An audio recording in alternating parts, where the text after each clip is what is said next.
ભરૂચના અંકલેશ્વર ખાતે લગ્ન પ્રસંગમાં ફટાકડા ફોડતા તેની ચિંગારી ઉડતા ખુલ્લા પ્લોટમાં આગ લાગી હતી। આગ અંગેની અંકલેશ્વર ડીપીએમસીના ફાયર બ્રિગેડના લશ્કરોને જાણ કરવામાં આવતા તેઓ દોડી આવી આગ ઉપર કાબૂ મેળવ્યો હતો। અંકલેશ્વરમાં આગ લાગવાના બનાવો જાણે સામાન્ય બની ગયા હોય તેમ નોંધાઈ રહ્યા છે।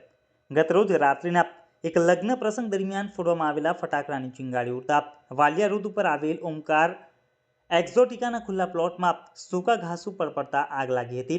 ઘાસ સૂકું હોવાને કારણે આગ વિકરાળ બની હતી। આગની જાણ સ્થાનિકોએ અંકલેશ્વર ડીપીએમસી ફાયર વિભાગની ટીમને કરવામાં આવતા તેઓ લશ્કરો સાથે તાત્કાલિક સ્થળ ઉપર દોડી આવી પાણીનો મારો ચલાવી આગ ઉપર કાબૂ મેળવ્યો હતો। જો કે આગમાં કોઈ જાનહાनि नहीं नोंधाता राहत नो श्वास लीधो હતો। इस वीडियो को लाइक करें, हमारे चैनल को सब्सक्राइब कर बेल आइकन जरूर प्रेस करें हमारी न्यू वीडियो सबसे पहले देखने के लिए।